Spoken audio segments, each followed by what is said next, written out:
Merci aux alumni, je suis bien évidemment très honorée de recevoir ce prix.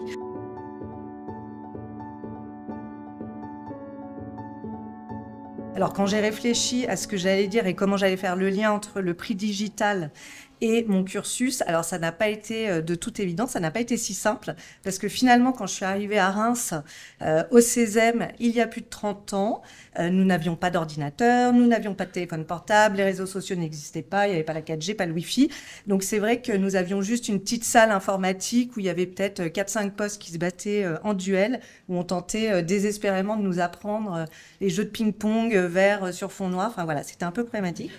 Mais finalement, le Césem, je pense, de par son cursus, qui était à l'époque quand même assez spécifique, assez unique, alors c'était il y a 30 ans, hein, encore une fois, puisqu'en fait c'était une des seules écoles qui nous donnait la possibilité d'aller étudier 2 ans à l'étranger et d'obtenir un double diplôme.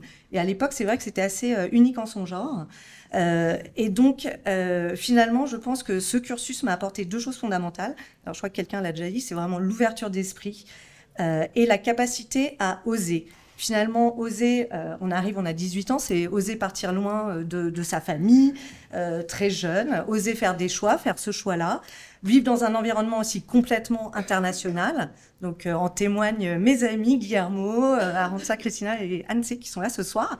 Donc voilà, au-delà de la formation en elle-même, au-delà du cursus qu'on a pu recevoir, au-delà de l'enseignement que nous a dispensé le Césem, c'est vraiment ces choses-là qui m'ont permis d'avancer dans ma carrière. Alors, une carrière également pas tout à fait linéaire. Alors, Guillermo parlait de sa femme qui le suit partout. Bah, moi, je suis dans le cas inverse. En fait, j'ai dû suivre mon mari partout.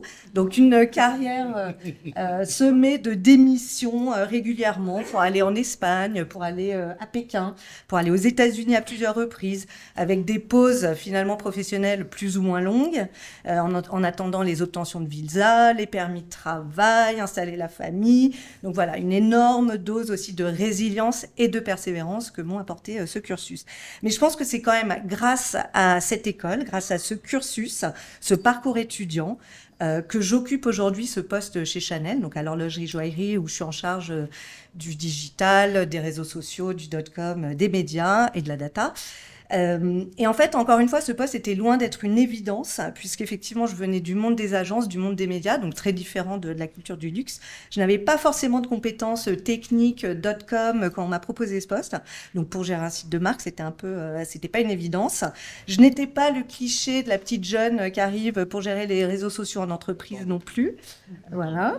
Je ne maîtrisais pas les codes du luxe et contrairement à une grande partie de mes collègues, je n'étais pas ce qu'on appelle un bébé Chanel, à savoir je n'ai pas démarré ma carrière chez Chanel. Donc voilà, donc tout ça, pas une évidence.